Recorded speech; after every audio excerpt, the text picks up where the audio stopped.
Welcome to the Wisdom of Women show. We are dedicated to amplifying the voice of women in business.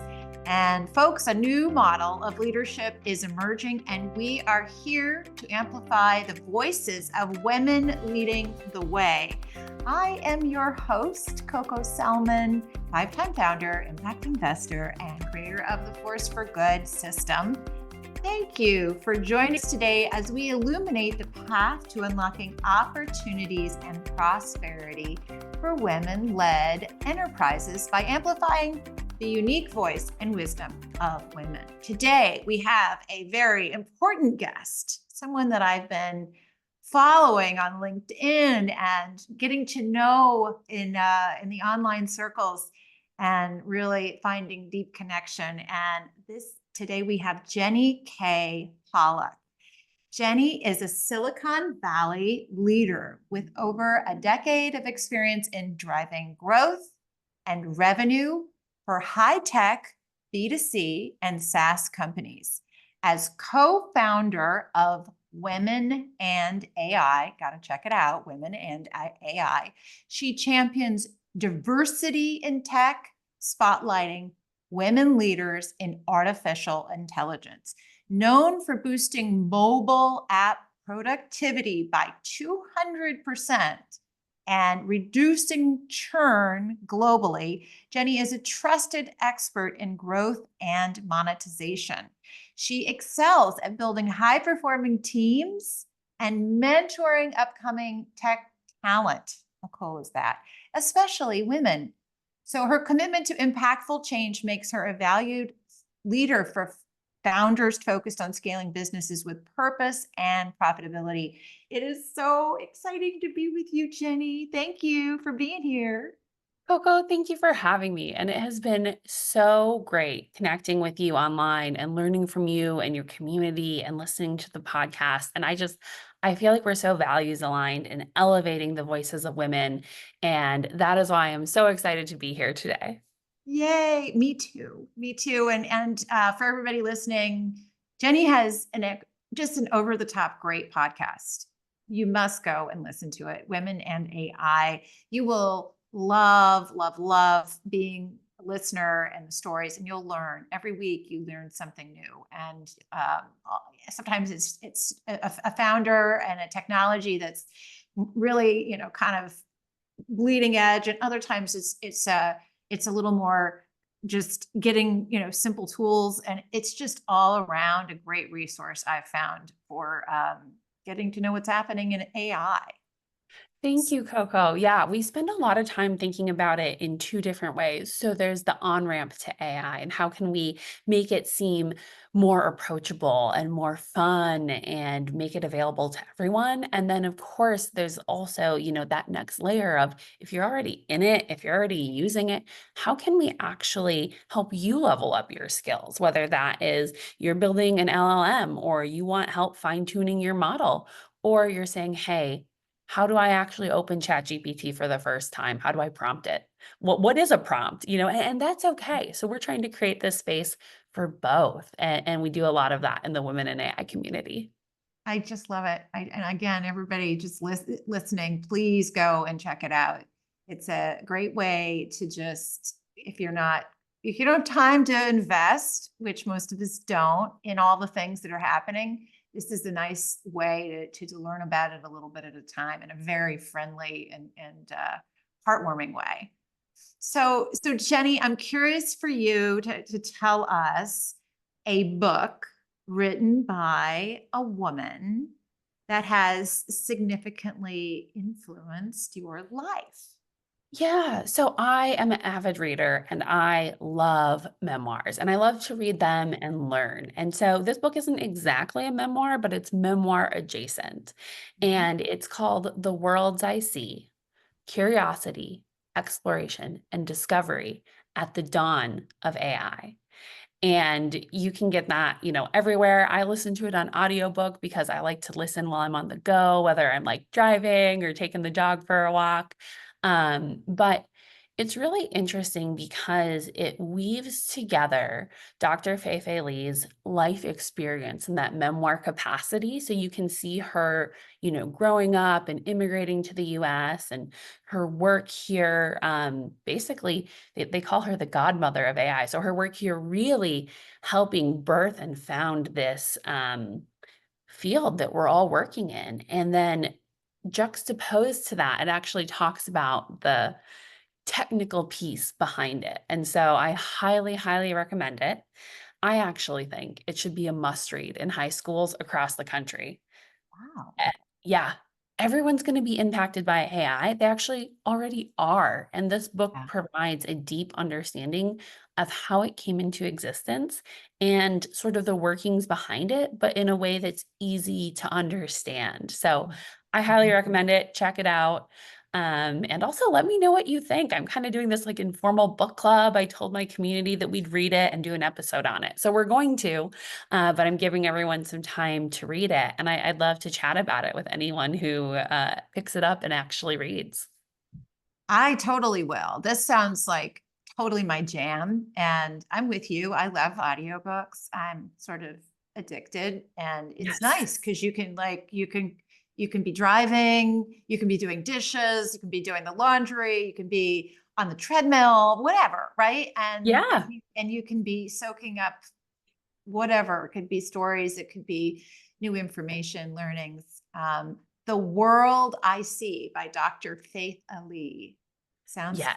like a must read, and I'm excited. I'll watch for that on your podcast because I'm curious to participate in that part of your community as well in this conversation. So very cool. Yeah. We'd So love to have you. That'll be so much fun. yes, I would love that. So you have had you are such, what I found about you in my time of getting to know you is that you are a very down to earth, grounded, open, caring person. And at the same time, you're a lady dragon slayer. Like you, Absolutely. you really are like, and you've done some really cool things and you've helped some companies grow and you have some very, very rich experience in the people that know you, love you, and have a very high regard for you. So tell us a little bit about your journey and the pivotal moments that have led you to this moment and what you're working on. Yeah. So I think in a career, there's a lot, right? Yeah. There are so many different things. And ironically, this one I wanted to share with you here today is with another book Uh-huh. called The Launchpad Inside Y Combinator. And it's by Randall E. Strauss. And I was listening an audiobook to this while I was doing this sales job in the middle of nowhere, Wisconsin, driving around visiting my clients. And I was listening to it and I go, wow, they're giving out money for ideas? I didn't know that was a thing. I want to go there. Like, I want to go and not be here and be there. And I want to watch it. Like, I just want to be next to this. This seems really cool, this startup thing. And so, my partner and I moved out here, and that was like a decade ago almost. And I had the goal, like, I want to work at a Y Combinator startup. And I Mhm. did.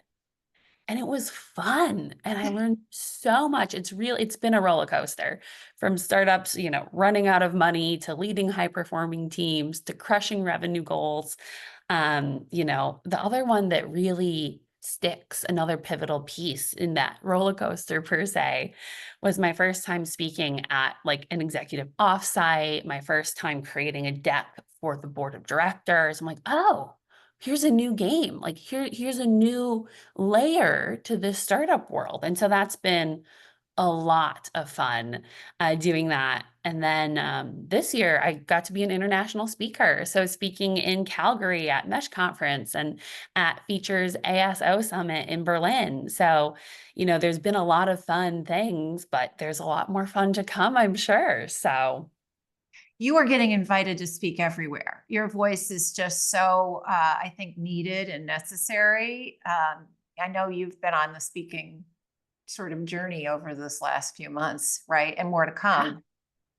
Yeah. Absolutely. And I think that for me, one of the things is, I go to these events and sometimes there aren't that many women on stage. I was at an Uh-huh. AI conference a while ago and it was a 3-day conference and there wasn't a woman on the main stage until the second day at noon, which is just upsetting. And it's like, oh, there were some women speaking, but they were like in the small stage in the back in the corner. And so it's just really frustrating. And when I left, I chatted to the organizers. I said, hey, like we can have a growth opportunity here. And like, Yes. there's all Yeah. this research that shows diverse teams perform better. Same thing at the conference, right?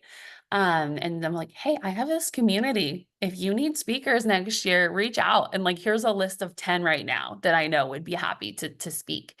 And so I think that's something that, I try and do and lead by example. And when possible, really try and bring others with me. Like I want to have all of us sharing our voice out there, Mhm. especially as we're creating this next era of computing, as we're deciding how and when AI will be used. I want everyone's voice to be invited.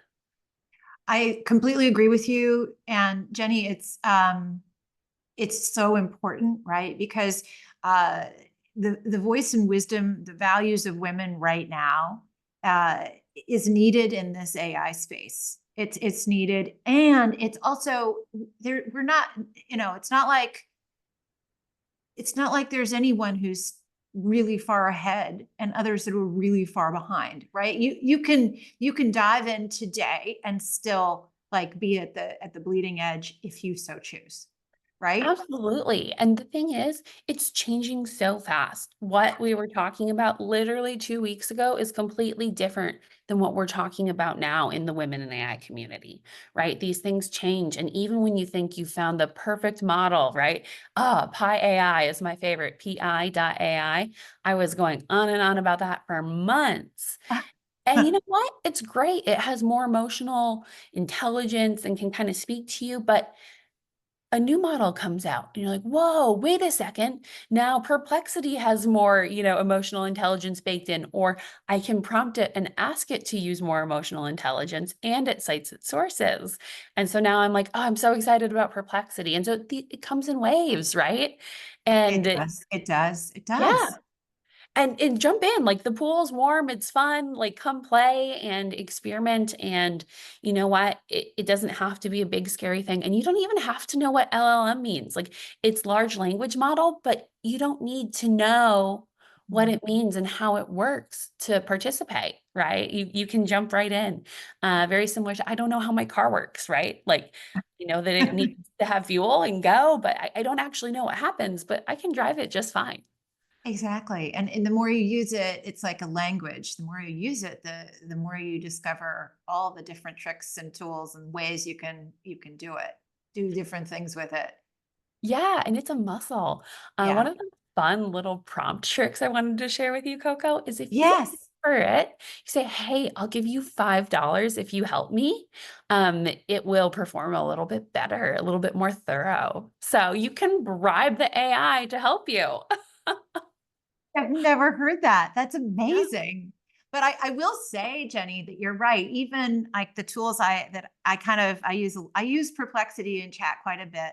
Hi AI, I haven't used. I'll try that. I've used Claude, right? And then there's all these other specific little tools that are out there for different specific functions that are beautiful.ai, magical. I haven't been able to figure that out. I'm gonna figure it out. But like there's all these different Yeah. different tools that you can use and they change. Like for a while it was like I wasn't getting what I wanted from one of the platforms and then I kind of went away from it and then I came back to it and I was like, "Oh, it's gotten a lot better." Right? Yeah, there are people behind the scenes working on this, right? They're Yeah. fine tuning the models, they're training them differently, they're switching out the model. And that means that just because, like, say you don't like what you're getting from ChatGPT today, doesn't mean you won't tomorrow.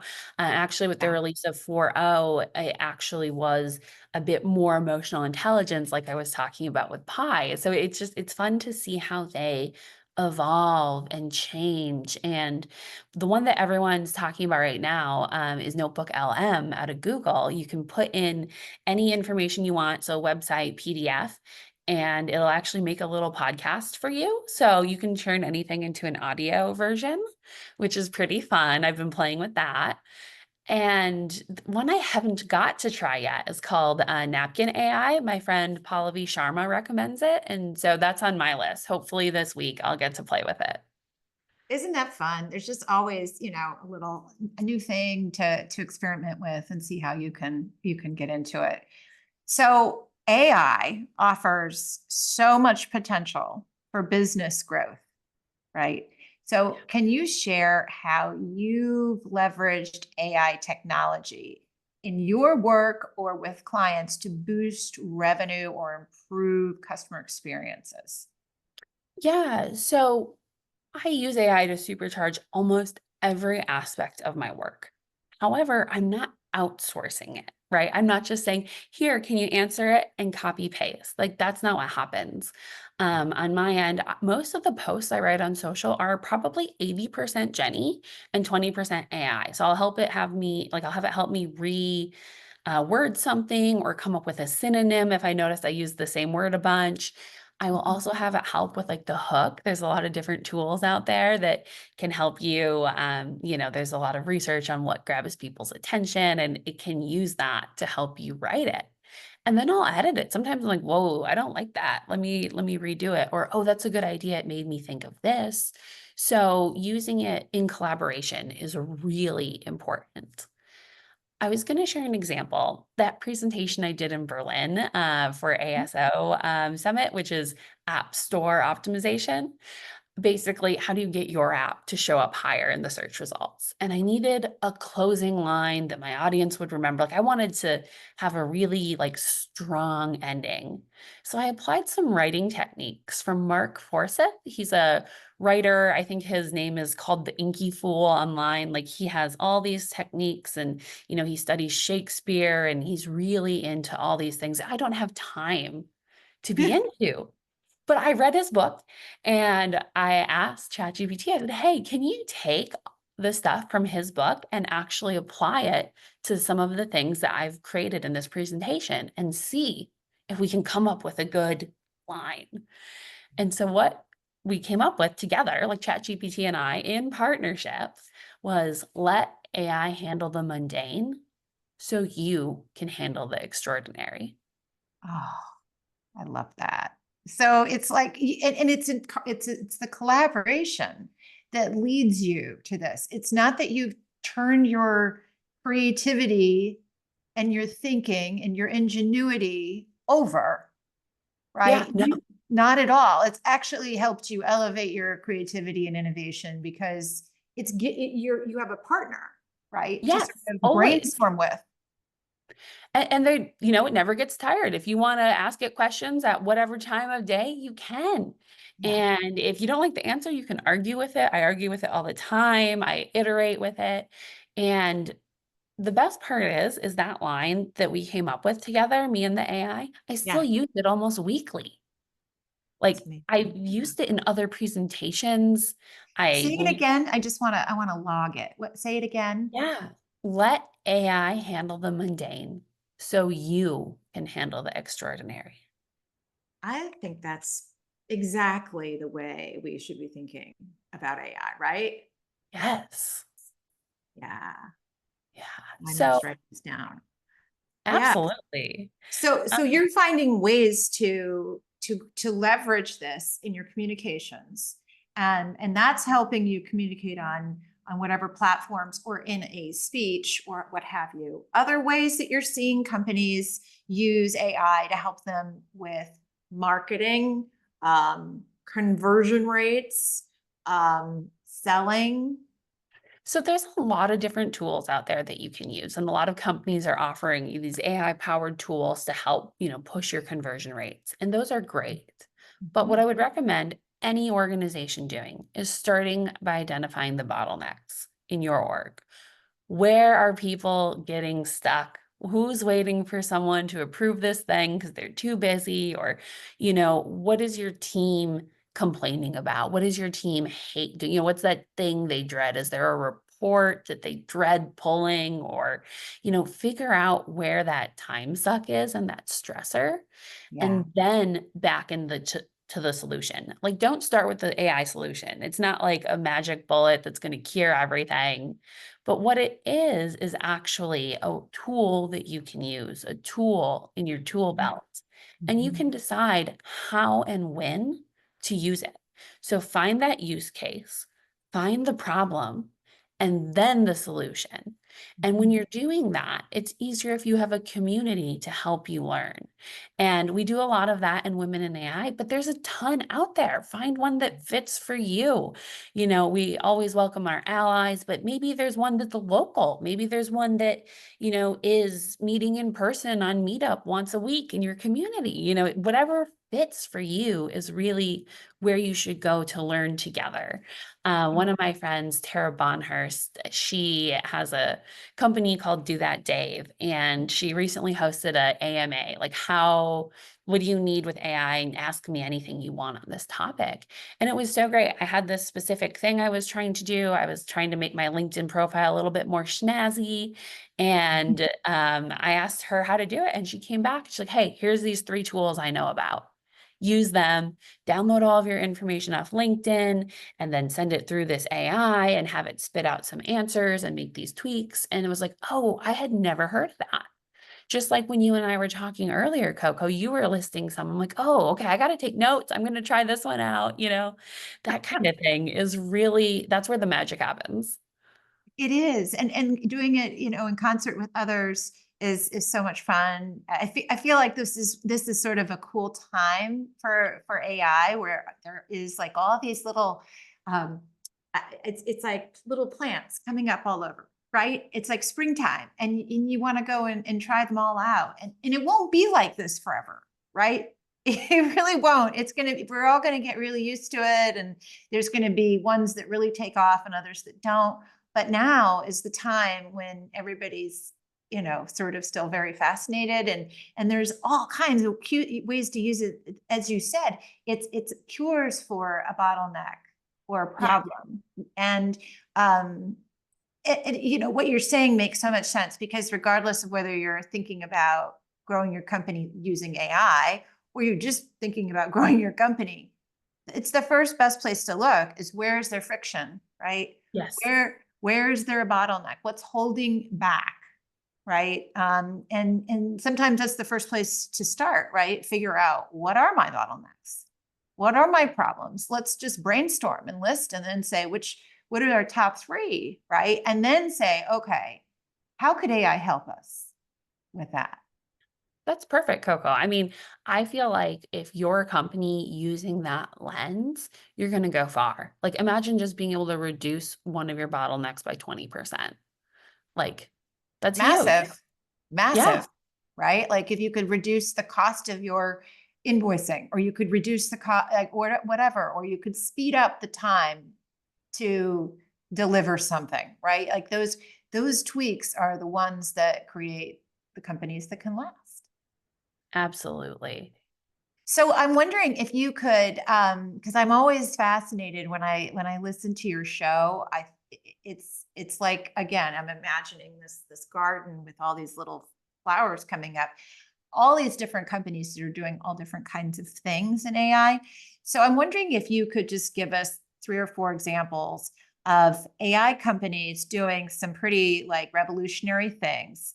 Maybe pull from healthcare, finance, e-commerce, manufacturing, agriculture, energy, supply chain, whatever comes to your mind, just to give our brains like some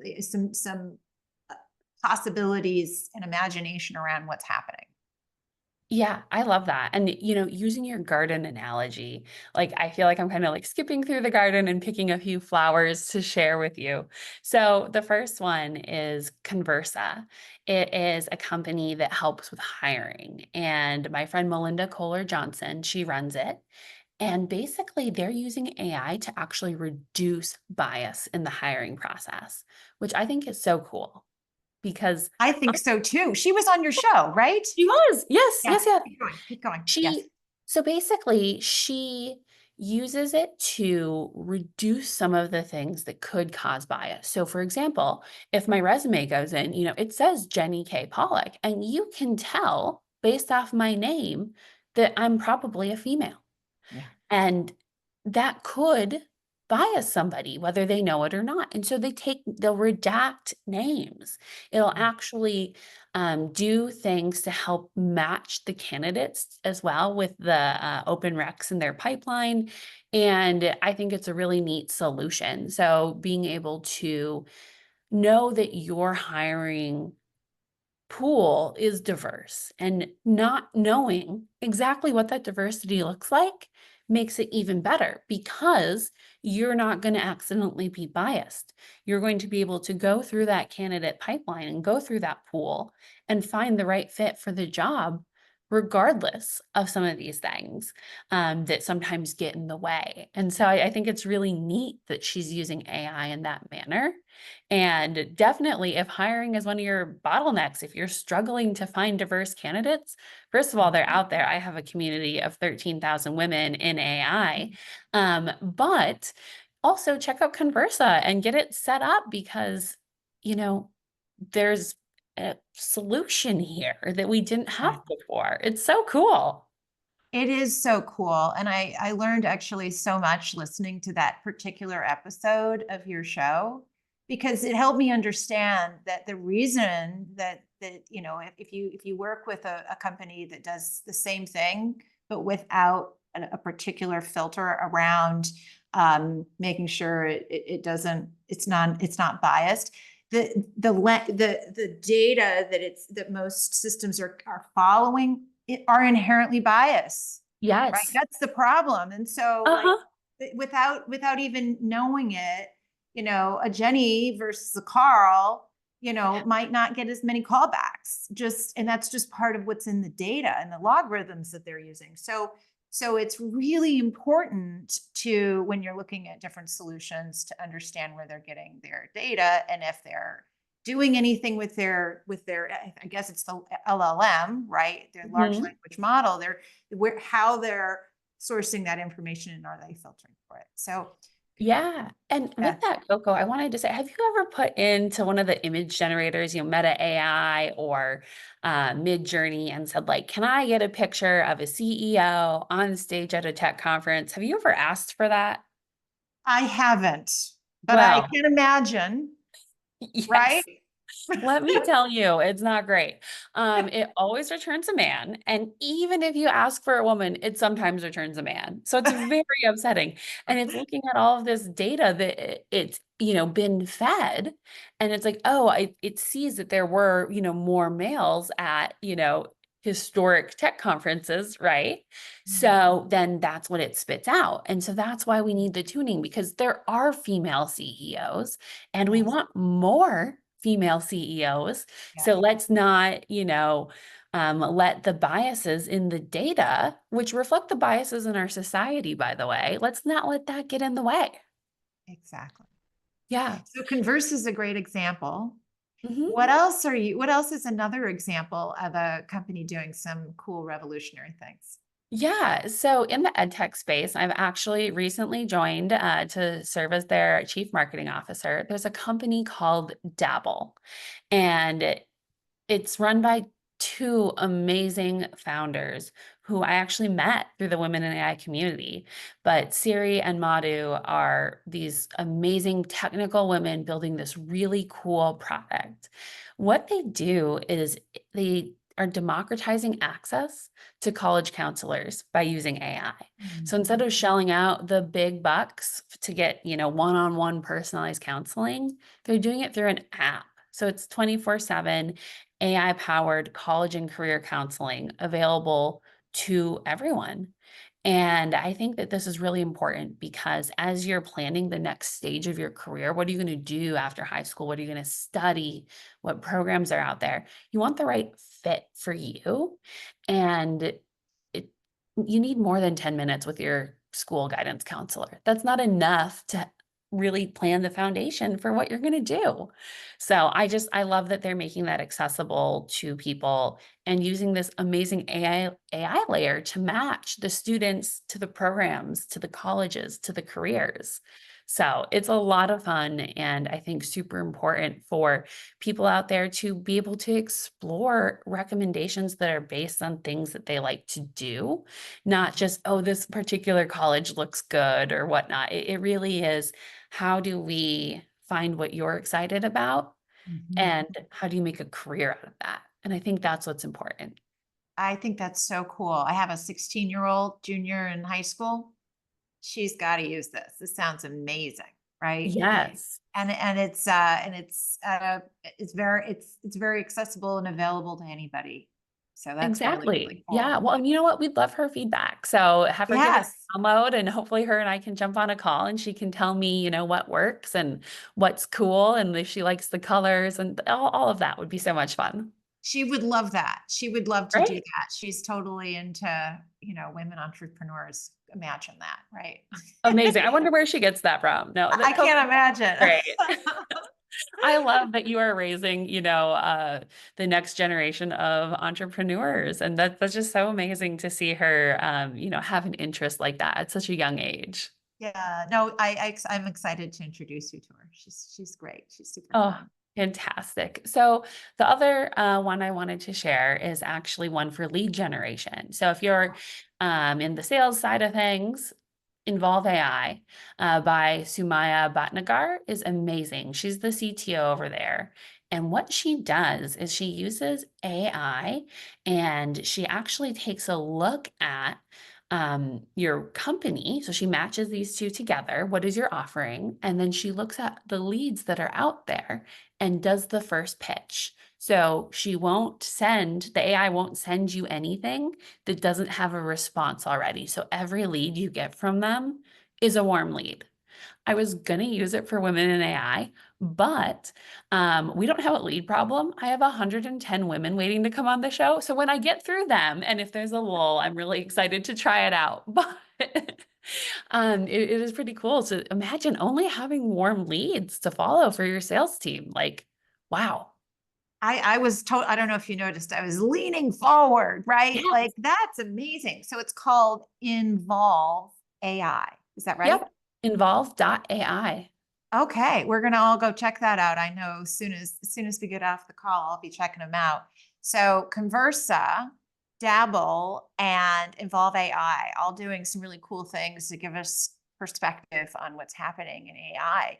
So I know that your superpower is driving global monetization strategies, right? It's one thing to have tools that are cool. It's another thing to make money from them. So Yeah. Don't I know it? don't we all know it? Could you walk us through a strategy you've implemented that has boosted revenue for a tech Yeah. company? So a while back, I was at a company called MVU or IMVU, and they had a VIP program. So think of it's an online 3D social media app. And for the VIP program, you got a certain amount of credits and you got to have access to special features and things like that. But it was only on desktop and it was at only one price point. So what I did was actually tier the program and bring it to mobile. So there are three price points instead of just one, and unlocked a whole new audience of mobile users.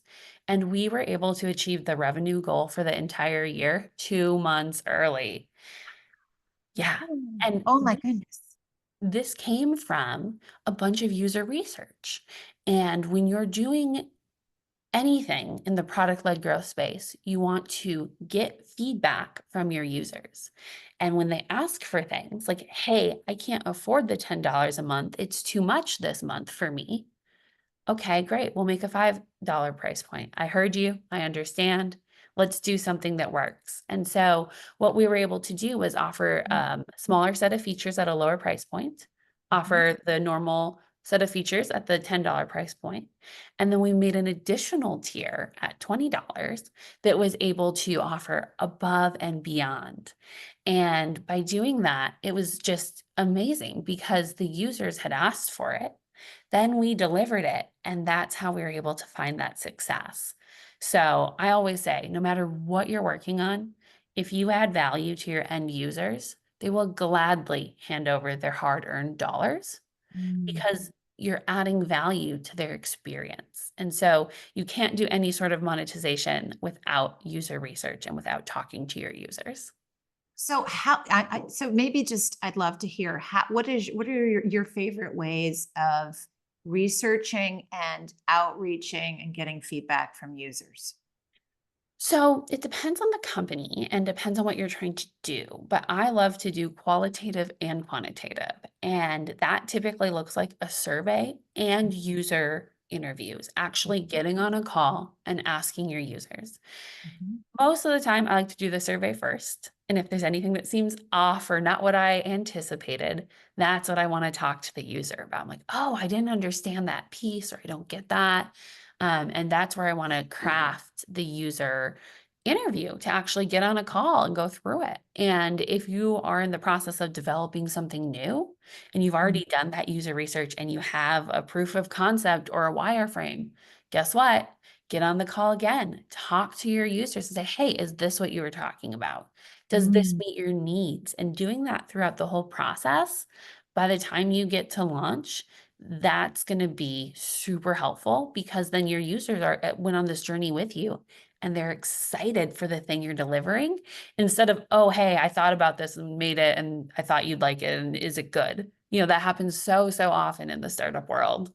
Right. Um, Right. yeah, yeah. So just talking to them and, if you have a product for us, we were lucky because it was a social app. And so I could just log in, whether it was with my staff account or with an alt account, and I could talk in the chat rooms to the users as well, which I think is really useful. So sometimes that's not possible depending on your feature, but if you can, go through the experience, right? And talk to them. And if you can't, go through the experience of your app or your service anyways and see Mhm. how it works, right? Even if you're B2B, try selling it to yourself, try going through the integrations and the setup process and see what it's like as a user to actually use your product. And that will uncover so many insights that can then lead to revenue generation.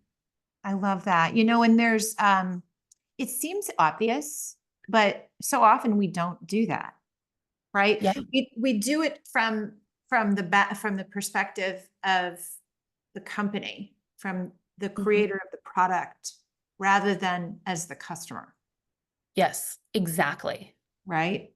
And so when you miss that step, boy, but when you do it, you're like, you call up and pretend to be on customer service, call in for a problem, and you discover like, wait a minute, what's Yeah, going I was on on here, hold right? for 10 minutes, that's too long or whatever the case may be. You absolutely want to go through it as a user. And one of my hot tips is whenever you have a new hire, they don't have the company glasses on yet. They're not um, sucked in. And so that's a really good time to say, hey, can you do an audit of our product and let them go through and do a SWOT analysis and actually show the strengths, weaknesses, opportunities, and threats that are there. Because when you're working on it every day, sometimes you're too close.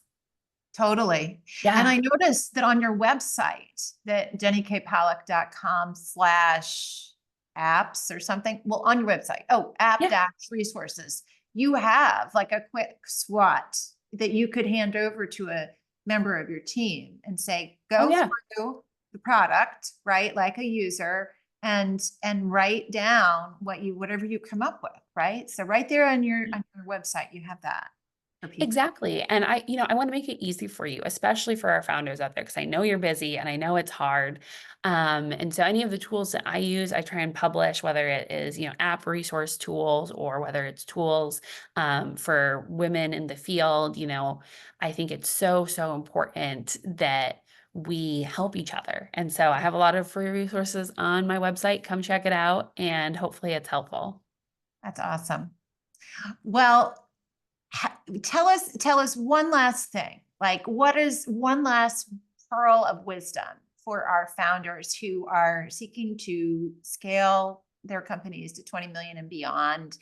What would you recommend from your wealth of experience? Yeah. So when you're looking to really level up your monetization, and I know we've been talking about listening to your users, you have to still do that. Like I still stand by that. But I also want to say you are the expert. You are the founder of your company for a reason. So, take all of the things that you're hearing from external parties with a grain of salt. It doesn't have to, you don't have to go to every whim. Wait for a few indicators. If your users are asking for one thing and you have a certain, critical mass, or if you hear from multiple investors that they want something, or if you notice on your app review store, you're seeing a ton of feedback about something specific, then make that change. But at the end of the day, you are the founder, you are the expert. It is your company. And sometimes you innately know what to do. And so you're going to get all these signals as you're scaling. And as you scale, I feel like you get more and more signals, like as you get bigger and as you find more success.